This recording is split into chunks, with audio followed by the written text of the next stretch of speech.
Well, good day guys, and welcome to yet another review on this channel. And today we are going to look at a diorama in a box from a company called Gero Design. It's a German company, and I've been provided with this review sample by them. So once again, thank you for supplying me with this. Everything that I'm going to say about this, however, is my own opinion. I have not been told what to say about this. This diorama depicts a destroyed village house or townhouse, and it comes with some laser cut pieces. It's made out of plaster, and I will actually have the price right here, right there somewhere, so you guys can actually see how much this is. Before we look inside the box, I currently do not have a base that fits this size-wise. I bought one and I totally messed up and it's too small, so I wanted to show you this built up within this video. This is not going to happen this time around, but there will be a second or a short addendum video to this when I get around to building this and putting this on a dio base, so you guys can actually see what this looks like when it's built and then when it's painted. So what we're going to do today is talk about the box, talk about the contents, talk about how it's packaged, if there are issues with this, if there are things that could be better, things that I really like.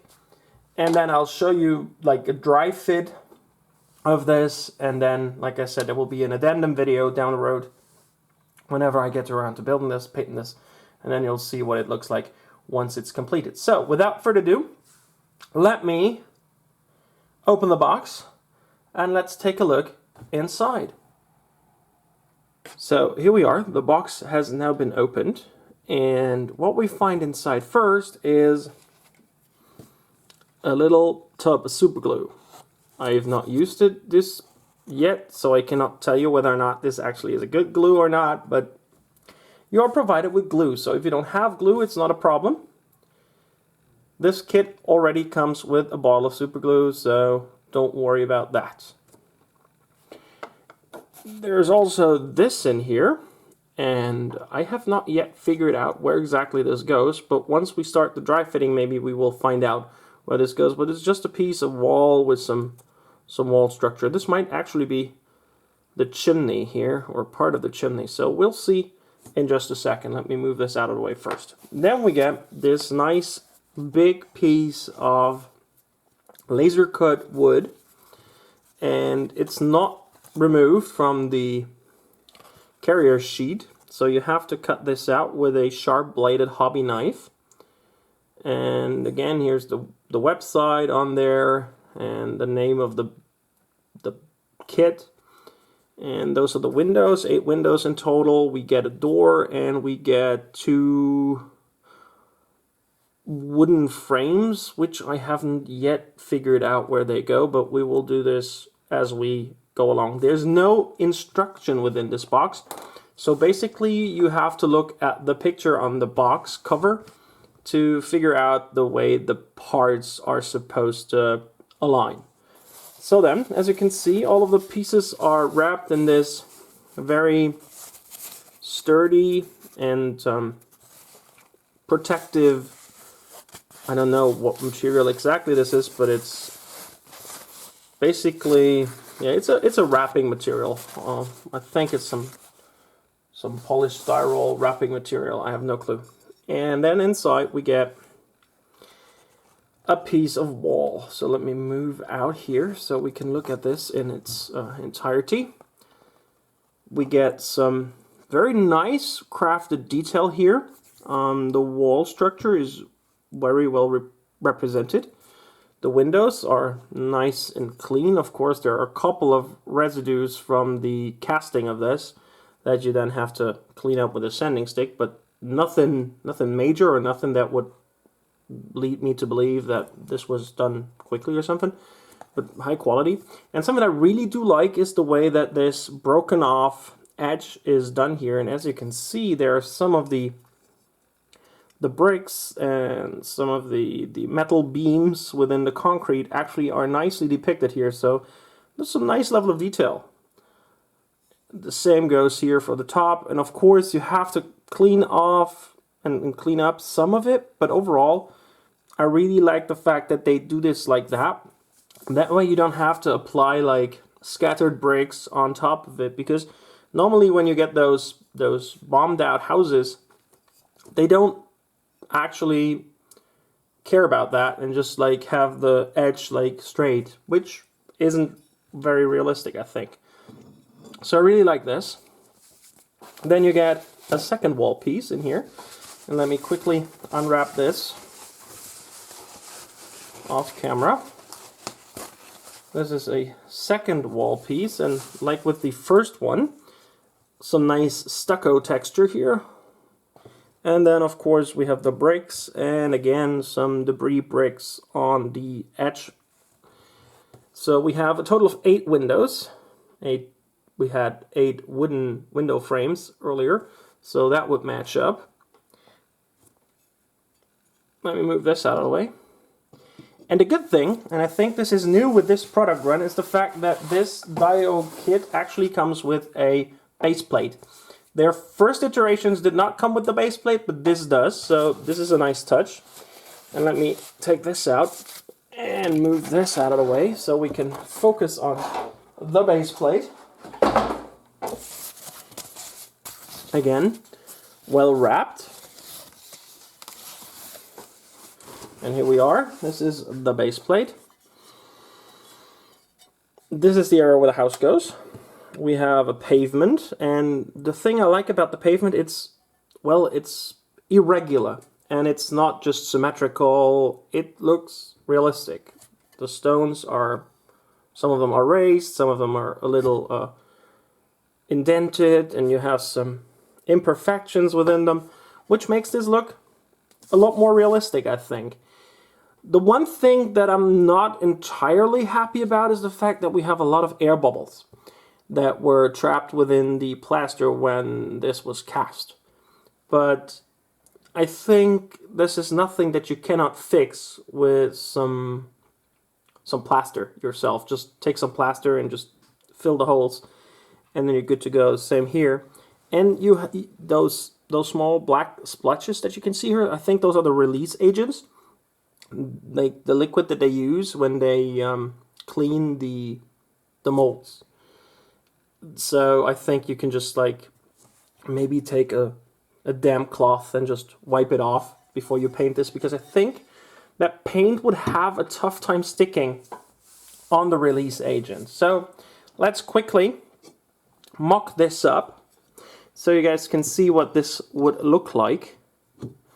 And now I have to figure out which of the walls goes to the front, and I think it's this one. Yes, it's this one. So then we go like this. And of course, with all those plaster buildings, you have to align them properly. And let me move out the camera even a little more. I can't, okay, but that's not a problem. I can just move it back an inch so we have the full shot of this Dio piece. There we go. Have my nice cup in the background there. And then you can, of course, move this around. And as you can see, they are not perfectly aligned, but once you hold them in place, glue them down, it should be perfect. The one thing that I still haven't figured out is where this goes. I'm not entirely sure. Let me quickly check on the box art. Here we go. This is the box art. This is the building. And I don't actually see where this goes, but it might be... No. Well, maybe this is just an extra piece that you don't necessarily have to use. But I will talk to the manufacturer, and when I figure out where this goes, I can tell you then. So, summing this up, and I'll move this to the back here. There we go. Summing this up, I think for the money you get an entire diorama piece with a base plate, and I think adding the base plate was a very, very nice touch of them and really upgrades the kit a lot. I really like the structure, and I really like the look of this. And I really, and the biggest plus I think is the debris on top of the edges. I really think this really gives this a leg up on some of the competitors, and especially like competitors like mini art diorama kits. I've built a couple of mini art diorama kits in my time. They're not that much cheaper than this, so I would always go with the plaster kit, and I really like the look of this. While we're at it, I thought I had, let's do it this way. Let's see the dimensions of this, okay? Let's quickly move this like there, and then I can see the dimensions. So it's 22 centimeters wide in this direction. Is it a square? Or is it not? And it's 23 and a half centimeters in this direction. And height, well, let me see. How high is this? Yeah, it's also 20 centimeters high. So it's 22 by 23 by 20. So it's actually, it has some size to it. Of course, there's nothing on the interior here. So, well, the door is yours, and you can do a lot with this interior. And maybe, just as I tried this, maybe this actually belongs there and kind of is the step into the house. That would at least make some sense to me. Although the structure is a bit weird for that, but might be that it's like this. And you can see there's a small gap here in front of the wall that you might have to fill, because some of the pavement is not straight. But other than that, I think for the price that you pay for this, this is a perfectly fine diorama in a box.